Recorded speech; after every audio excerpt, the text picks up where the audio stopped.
বকেয়া ডিএ না দেওয়াকে কেন্দ্র করে এবার কর্মচারীবৃন্দের অভিনব প্রয়াস। তারা এই মুহূর্তে কি কর্মসূচি গ্রহণ করার আহ্বান দিল আমরা বিস্তারিতভাবে এই ভিডিওতে জানবো। তো আপনারা দেখেছেন গত 27 তারিখে বকেয়া ডিএ দেওয়ার যে একটা সময়সীমা ছিল 6 সপ্তাহ, সেটা কিন্তু পেরিয়েছে। তারপর থেকে একাধিক সংগঠন একাধিক কর্মসূচির ব্যবস্থা গ্রহণ করেছে এবং এই মুহূর্তে আবার একটি লেটেস্ট আপডেট উঠে আসছে। তো সেই আপডেটে কি বলা হচ্ছে, কি কর্মসূচি গ্রহণ করা হয়েছে, বিস্তারিত চলুন এই ভিডিওতে আমরা জেনে নেওয়ার চেষ্টা করব। তার আগে বলি বন্ধুরা, আপনারা যারা আমাদের চ্যানেলের সাথে যুক্ত আছেন তারা জানেনই এই চ্যানেলের প্রত্যেকটা ভিডিও কিন্তু দরকারি, তাই কেউ এখনো যদি আমাদের চ্যানেলটা সাবস্ক্রাইব করে না থাকেন তাহলে অবশ্যই আমাদের চ্যানেলটা সাবস্ক্রাইব করতে ভুলবেন না এবং পাশে থাকা বেল আইকনটি ক্লিক করে দেবেন যাতে নতুন আপডেট আসলে আপনার ফোনে পৌঁছে দিতে পারে। আমরা এই চ্যানেলে কিন্তু প্রত্যেকদিন নতুন নতুন লেটেস্ট আপডেট নিয়ে আসছি সরকারি এবং চাকরি রিলেটেড। তো তার জন্য অবশ্যই আমাদের চ্যানেলটা সাবস্ক্রাইব করে দেবেন এবং পাশে থাকা বেল আইকনটি ক্লিক করে অল নোটিফিকেশন করে দেবেন।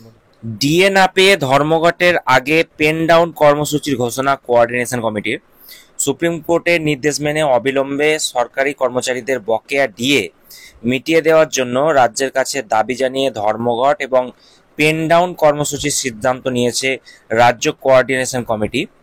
রাজ্য সরকারি কর্মচারীদের ওই সংগঠনের তরফে সোমবার বিবৃতি দিয়ে সে কথা জানানো হয়েছে, রাজ্য সরকারি এবং সরকারি সাহায্যপ্রাপ্ত প্রতিষ্ঠানের কর্মীদের বকেয়া ডিএর 25% মিটিয়ে দেওয়ার জন্য রাজ্যকে সুপ্রিম কোর্ট যে 6 সপ্তাহ সময়সীমা দিয়েছিল তা শুক্রবার শেষ হয়ে গিয়েছে।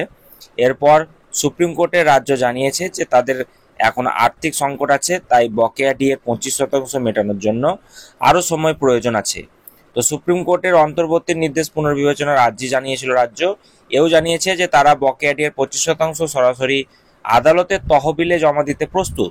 এবার রাজ্যের সব কর্মচারী সংগঠন নিজেদের মতো করে আন্দোলনের পথে হাঁটার কিন্তু সিদ্ধান্ত নিচ্ছে।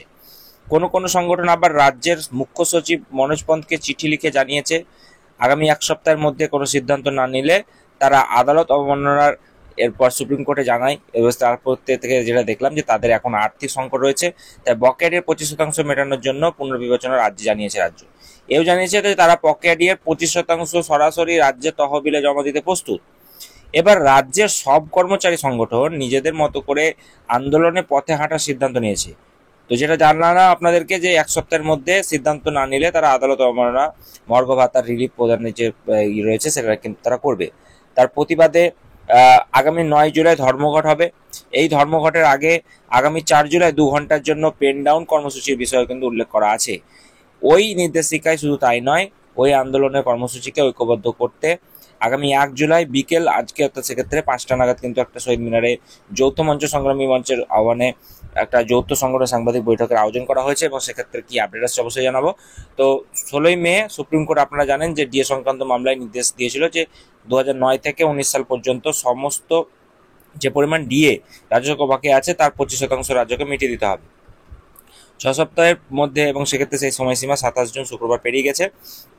আগামী আগস্ট মাসে এই মামলা পরবর্তী শুনানি হওয়ার কথা।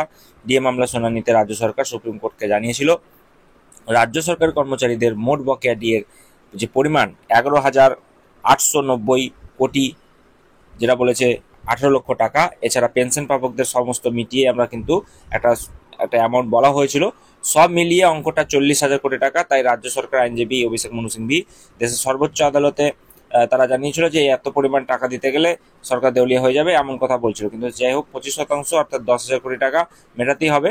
তো পশ্চিমবঙ্গ সরকারি কর্মচারীরা বর্তমানে 18% হারে দিয়ে পাচ্ছেন এবং কয়েক মাস আগে বাজেট বক্তৃতার সময় মুখ্যমন্ত্রী 4% বৃদ্ধি করেছিলেন, তারপরে সেটা 14 থেকে 18% হয়েছে। সেই বর্ধিত ডিএ 1 এপ্রিল থেকে কিন্তু কার্যকর। এবং যদিও কেন্দ্রীয় সরকারি কর্মচারীদের সঙ্গে রাজ্য সরকারি কর্মচারীদের বেতনের ফারাক এখনো কিন্তু 37% আছে। কেন্দ্রীয় সরকারি কর্মচারীরা 55% হারে দিয়ে পাচ্ছেন এবং সেটা গত মে মাসে সুপ্রিম কোর্ট নির্দেশ দিয়েছিল বকেয়া কর্মীদের যে সমস্ত ভাতাগুলো রয়েছে সেটা 6 সপ্তাহের মধ্যে দিয়ে দিতে হবে। তখন দেখা যাক কি করা যাচ্ছে। একের পর এক পেন ডাউন কর্মসূচি আর অন্যান্য যে জিনিসগুলো সেই আপডেটগুলো কিন্তু আসছে। তো সেটার কোনো আপডেট আগামী দিনে আসলে অবশ্যই আমি আপনাদের সঙ্গে শেয়ার করবো, তাই চ্যানেলটি সাবস্ক্রাইব করে পাশে থাকা বেল বাটনে ক্লিক করে দিতে ভুলবেন না।